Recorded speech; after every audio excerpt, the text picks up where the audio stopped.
नमस्कार, बहुत स्वागत है आपका एमपी अब तक के इस बुलेटिन में। मैं हूं आपके साथ ऋतु ज्ञानवानी। सबसे पहले बात कूनो की करेंगे। कूनो नेशनल पार्क से फिर से बड़ी खबर आई है। चीता ज्वाला के 2 शावकों की मौत हो गई है। 2 दिन पहले भी ज्वाला के 1 शावक की मौत हुई थी। ज्वाला ने करीब 2 महीने पहले 4 शावकों को जन्म दिया था। इनमें से 3 की मौत हो चुकी है, तो वहीं 1 शावक की तबीयत खराब है। इससे पहले 3 बड़े चीतों की भी कूनो नेशनल पार्क में मौत हो चुकी है। शावकों की मौत की पुष्टि कूनो नेशनल पार्क ने की है। मध्य प्रदेश प्रधान मुख्य वन संरक्षक की तरफ से बताया कि 23 मई को भीषण गर्मी रही और लू चलती रही। शावकों की असामान्य स्थिति और गर्मी को देखते हुए मैनेजमेंट और वाइल्ड लाइफ डॉक्टरों की टीम ने तत्काल तीनों शावकों को रेस्क्यू कर इलाज करने का फैसला लिया। इस बीच 2 शावकों की स्थिति बहुत खराब हो गई और इलाज के दौरान उनकी मौत हो गई। मौत की वजह अत्यधिक गर्मी, मौसम और डिहाइड्रेशन बताई जा रही है।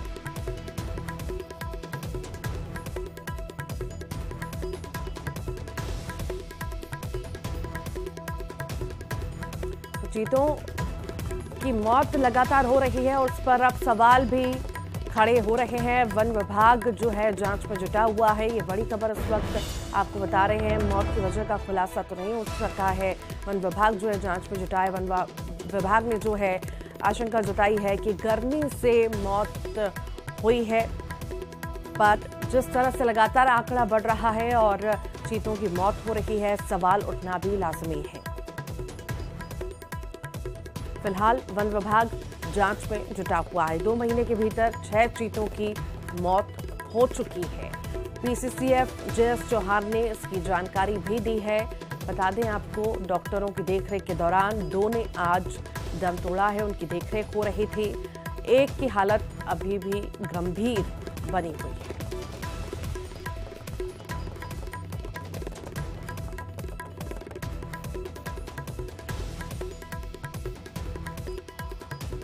तो कूनो से ये बड़ी खबर आपको बता रहे हैं। बड़ी और बुरी खबर है, जहां पर चीतों की मौत फिर से हुई है। 2 शावकों की मौत हुई है। आखिर क्या ज्यादा जानकारी है, इस पर हमारे साथ सहयोगी दीपक दंडोतिया जुड़ गए हैं। दीपक, जिस तरह से लगातार मौतों का आंकड़ा बढ़ रहा है, चीतों की मौत हो रही है, 2 महीने के अंदर 6 चीतों की मौत हो चुकी है, आखिर किस तरह से देखें, कहां लापरवाही बरती जा रही है वन विभाग द्वारा, प्रबंधन द्वारा, जो इस तरह आंकड़े बढ़ते जा रहे हैं?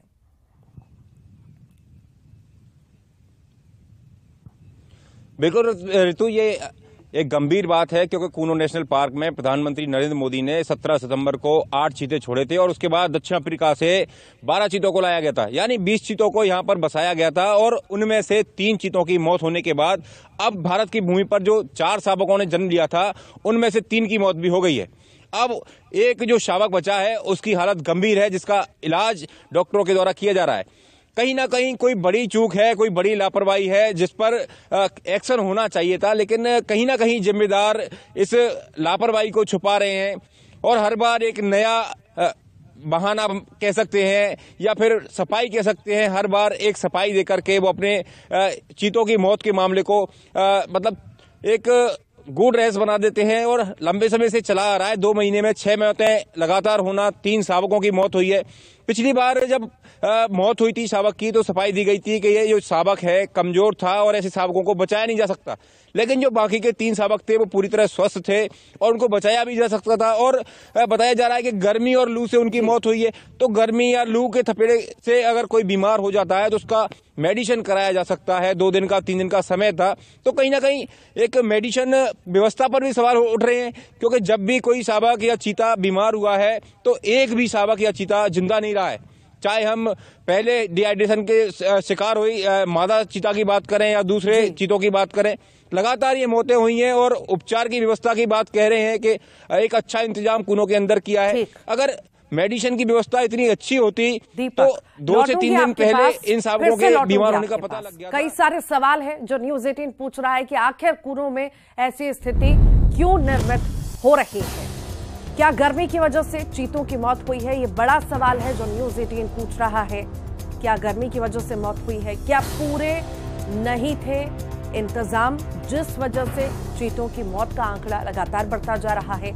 आखिर क्या लापरवाही हुई? क्या लापरवाही से चीतों की मौत हो रही है। ये बड़े सवाल हैं जो पूछे जा रहे हैं कि क्या गर्मी की वजह से चीतों की मौत हुई है या क्या लापरवाहियां बरती गई हैं जिस वजह से चीतों की मौत हुई है, क्या इंतजामात पूरे नहीं थे।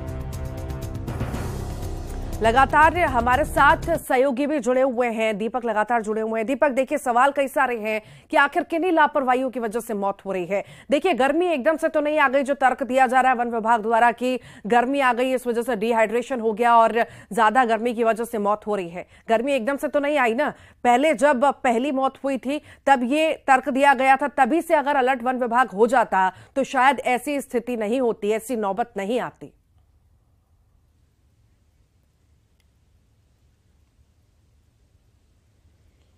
बिल्कुल ऋतु, लगातार जिस तरह की बातें आ रही हैं, गर्मी की बात करें तो नामीबिया और दक्षिण अफ्रीका में भी भारत जैसी गर्मी पड़ती है। ये वन विभाग के अधिकारी पहले कह चुके हैं, लेकिन अब अचानक से यहाँ गर्मी का प्रकोप होना, एक तरह से बता रहे हैं 47-48 डिग्री टेम्परेचर हो गया और चीतों की मौत हो गई।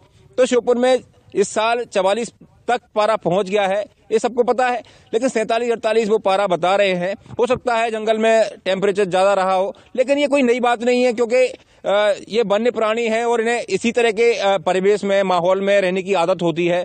वो पहले भी गर्मी में रहे होंगे जहां तक चीतों की बात है। दूसरी, जब हमें पता है कि शावक हैं, बच्चे हैं और बाड़े में उन्हें रखा गया है तो उनके लिए पर्याप्त दूसरे इंतजाम भी किया जा सकते थे। जहां तक पानी की बात है तो नदी नाले तो हैं ही, दूसरे इंतजाम जिन पर करोड़ों रुपए खर्च किया गया है कूनो प्रशासन के द्वारा, तो तमाम जो इंतजाम होने चाहिए थे गर्मी से बचाव के लिए, छोटे छोटे झोंपड़ी घास फूस की बनाई जा सकती थी, जैसे कि क्वारंटीन बाड़ों में बनाई गई थी। तो इस तरह के इंतजाम होने चाहिए थे। यहाँ पर सवाल तो उठना लाजमी है कि आखिर लापरवाहियां कहाँ हुई, इंतजामात में कमी हुई, आखिर किस वजह से मौतें हुई। अभी तो वन विभाग बचता नजर आ रहा है कि जवाब में सिर्फ यही मिल रहा है कि डिहाइड्रेशन और गर्मी, बाकी जांच की बात कही जा रही है। देखने वाली बात होगी कि आखिर कैसी स्थिति आगे निर्मित होती है। बहुत बहुत शुक्रिया दीपक जानकारी को साझा करने के लिए। आगे बढ़ते हैं, अब ओरछा की बात करते हैं। ओरछा के राजमहल से युवती कूदी है, युवती की मौके पर मौत हुई, पुलिस मौके पर पहुंची है। युवती की अभी तक शिनाख्त नहीं हो पाई है। फिलहाल पुलिस पूरे ही मामले की जांच पड़ताल में जुटी हुई है। तो ये बड़ी खबर इस वक्त आपको बता रहे हैं, ओरछा के राजमहल से युवती कूदी है। ये बड़ी खबर आपको बता रहे हैं, युवती की मौके पर ही मौत हो गई है। पुलिस मौके पर पहुंची है, जांच पड़ताल पूरे ही मामले में जारी है। डिंडौरी में सीएम शिवराज सिंह चौहान और राज्यपाल मंगू भाई पटेल ने लाडली बहना सम्मेलन में शिरकत की।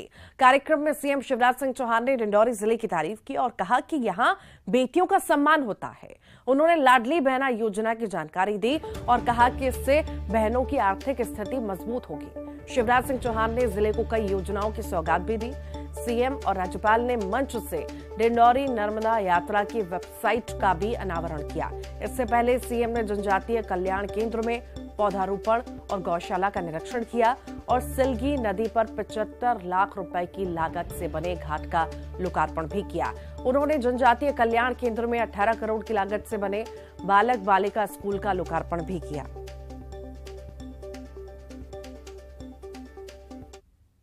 ये डिंडौरी मध्य प्रदेश में वो जिला है कि जहां बेटों से ज्यादा बेटियां जन्म लेती है। ये डिंडौरी है। एक बार जोरदार ताली बजाइए। ये साधारण घटना नहीं है। मैं सचमुच में हृदय से आभारी हूं। कई जिले ऐसे जहां 1000 बेटों पर 900 बेटियां पैदा हो रही है, लेकिन ये डिंडौरी है जहां 1000 बेटों पे 104 बेटियां जन्म लेती है। ये 1000 रुपया हर महीने डाल दिए जाए तो मेरी बहनों की जिंदगी सुधरेगी और उनके बच्चों का भविष्य अच्छा बनेगा। और इसलिए मेरी बहनों, एक दिन रात में सोचते सोचते मैंने तय कर लिया, भारतीय जनता पार्टी की सरकार ने तय कर लिया कि अब हर बहन के खाते में हर महीना 1000 रुपया डाले जाएंगे हर महीना। बात प्रसन्नता के साथ ये कह रहा हूं कि आज 10वीं के परीक्षा परिणाम आए हैं और उसमें डिंडौरी जिला 53 में से 5वें नंबर पर आया है 10वीं के रिजल्ट में। तो ताली बजा के अपने सब बेटा बेटियों का अभिनंदन करें। और डिंडौरी अब 5वें पे नहीं, आने वाले समय पे नंबर 1 पे आए, इसके लिए प्रयास करें। बहुत बहुत बधाई। मध्य प्रदेश में विधानसभा चुनावों को लेकर बयानों के खूब तीर चल रहे हैं। मंत्री नरोत्तम मिश्रा ने कमलनाथ और दिग्विजय सिंह को पुराने कोयले का इंजन करार दिया, तो वहीं नरोत्तम मिश्रा के बयान पर कांग्रेस ने पलटवार करते हुए कहा कि कांग्रेस अपने सीनियर नेताओं का सम्मान करती है।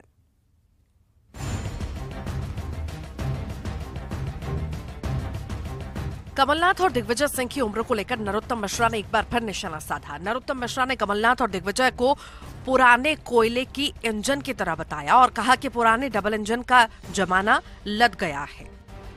बार नेता है दिग्विजय सिंह, कमलनाथ, और उनको कांग्रेस के लोगों ने डबल इंजन कहा है, तो मैं जिनने कहा है उनको बता दूं कि ये कोयले के इंजनों का जमाना अब खत्म हो गया। कोयले के इंजन अब खड़े हो गए हैं सब। नरोत्तम मिश्रा के बयान पर पीसी शर्मा ने पलटवार किया। पीसी शर्मा ने कहा कि कांग्रेस अपने सीनियर नेताओं का सम्मान करती है। पीसी शर्मा ने लाल कृष्ण आडवाणी और मुरली मनोहर जोशी का हवाला देकर बीजेपी पर हमला बोला। ये कांग्रेस की प्रथा वो नहीं है जो बीजेपी की है कि लाल कृष्ण आडवाणी जी, मुरली मनोहर जोशी को साइड लाइन कर देना, जिनने इनको वहाँ तक पहुँचाया। और यही आडवाणी जी की वो करते थे, हर एक कार्यक्रम में बुलाते थे मुख्यमंत्री। जब देखा कि मामला बाहर हो चुका है तो आज तक नहीं बुलाया। और दूसरा, कांग्रेस की प्रथा है कि जो बुजुर्ग लोग हैं उनका सम्मान, उनके अनुभव का पूरा लाभ लेना। और ये बीजेपी की है कि जो हो गया 60 से ऊपर उसको रिटायर कर दो, कांग्रेस ये नहीं करती है। विधानसभा चुनावों की तारीखों का भले ऐलान नहीं हुआ है, लेकिन प्रदेश में बीजेपी और कांग्रेस के बीच जुबानी जंग जारी है, जो आने वाले समय में और तेज होगी।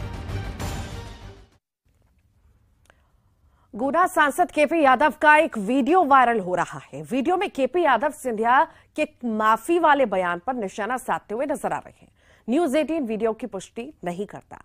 हालांकि बीजेपी ने केपी यादव के बयान का बचाव किया, तो वहीं कांग्रेस बीजेपी पर हमलावर है।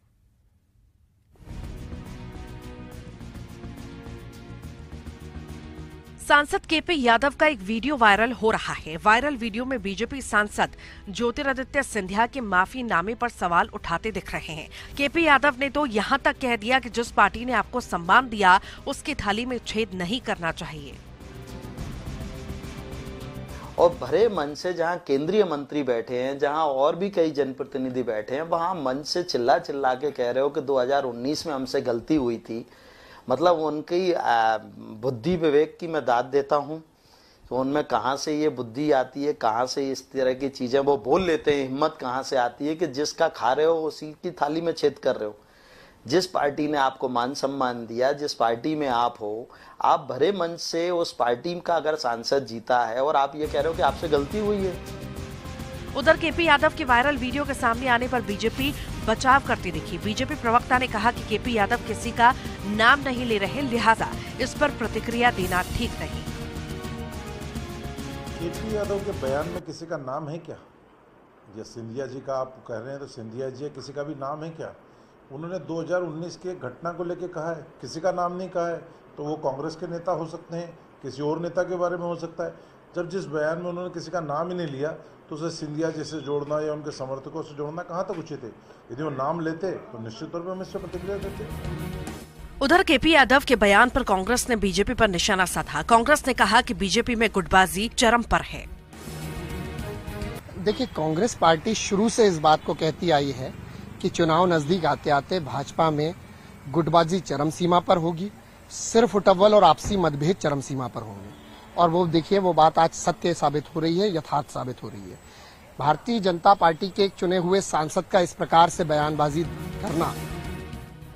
वायरल वीडियो की बात छोड़ दें तो केपी यादव इससे पहले अनदेखी का आरोप भी लगा चुके हैं।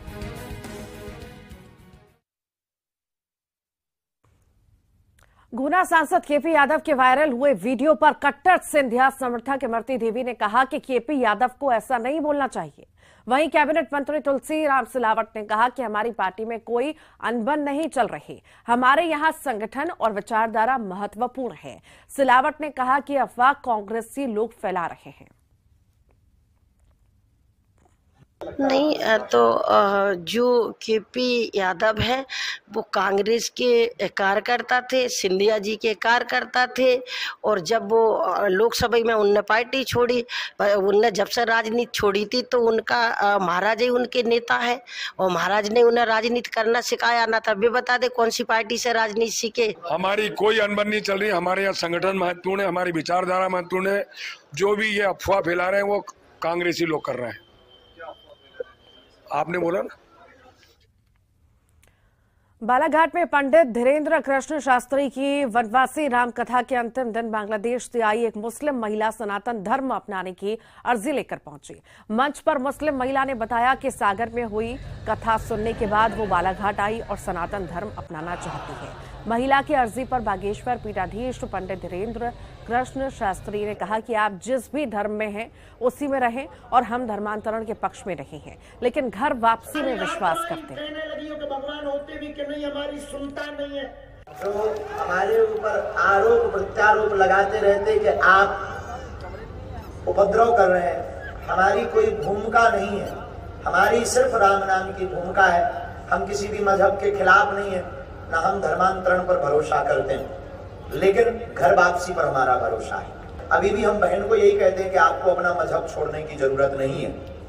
आप उस जगह पर रह करके हमारे सनातन धर्म को स्वीकार कर सकते हैं। लेकिन अगर आपकी ऐसी इच्छा है तो आप बिल्कुल बेझिझक अपना सकते हैं।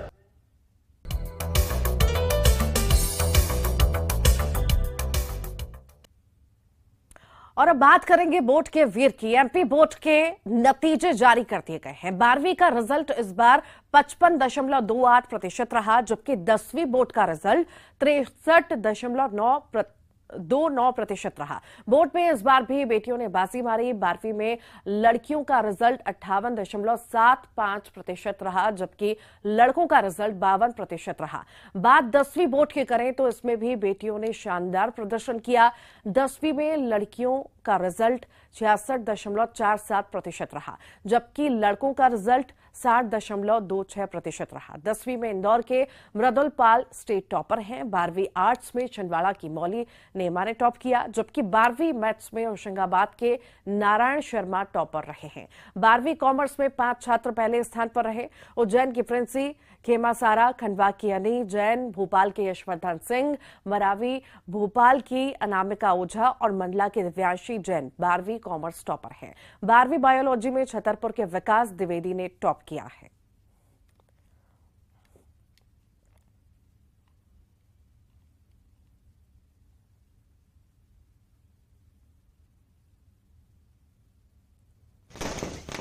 ये अलग अलग जगह की आपको तस्वीरें दिखा रहे हैं। 8 तस्वीरें मध्य प्रदेश की। रिजल्ट आज जारी हो गया है और उत्साह कहीं ना कहीं देखा गया सभी में। एमपी में 10वीं और 12वीं बोर्ड के रिजल्ट घोषित कर दिए गए। इसमें कई जिलों के स्कूलों के छात्रों ने टॉप किया। जिन छात्र छात्राओं ने टॉप किया उनका फूल माला पहनाकर स्वागत किया गया। ये 8 तस्वीरें आप देख रहे हैं। छात्र छात्राओं में खुशी का माहौल रहा। अभिभावकों और स्कूल की ओर से टॉपर्स का सम्मान किया गया और उनके उज्जवल भविष्य की कामना की गई। इसी तरह टीकमगढ़, खरगोन, जबलपुर और सीहोर में भी टॉपर्स का सम्मान किया गया और उनके उज्जवल भविष्य की कामना की गई।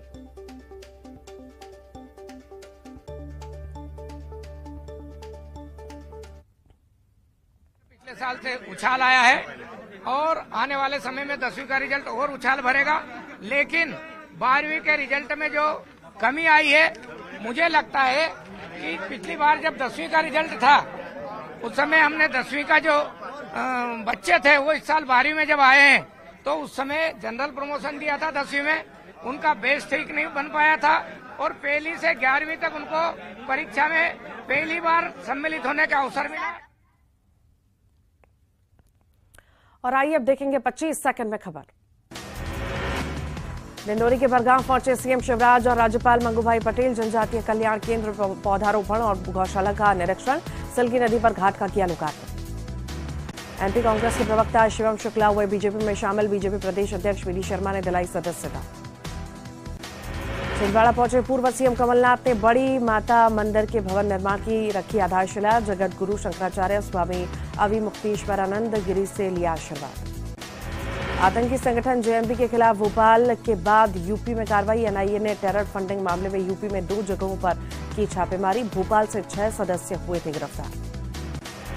नीमच कलेक्टर दिनेश शर्मा की लोगों से अपील, फ्रिज नहीं मटके का पिए पानी। 25 मई को मटका दिवस के रूप में मनाया, बाजार से खुद खरीदा मटका। एमपी 12वीं और 10वीं बोर्ड के नतीजे जारी। एक बार फिर लड़कियों ने मारी बाजी। 12वीं का 55.28% रहा तो वहीं 10वीं का 63.29% रहा रिजल्ट। टीकमगढ़ की बेटी उन्नति अग्रवाल ने 10th में पाया तीसरा स्थान। चाहती हैं डॉक्टर बनना, परिवार में खुशी का माहौल। एमपी 12वीं बोर्ड में कला वर्ग में दूसरे नंबर पर रही सोनाक्षी परमार। कहा, हर दिन का अलग अलग टारगेट सेट कर पढ़ाई करने से मिली सफलता।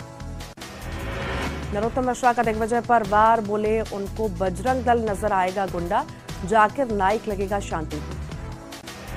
गुना सांसद केपी यादव का सिंधिया को लेकर वीडियो वायरल। बोले, जिस पार्टी ने आपको दिया सम्मान, जिसका खा रहे आप, उसकी थाली में नहीं करना चाहिए छेद। केपी यादव के वायरल वीडियो पर बीजेपी प्रवक्ता नरेंद्र सलूजा ने प्रतिक्रिया देने से किया इनकार। कहा, वो नहीं ले रहे किसी का नाम, लिहाजा प्रतिक्रिया देना नहीं है ठीक। और इसी के साथ ही एमपी अब तक के बुलेटिन में इतना है।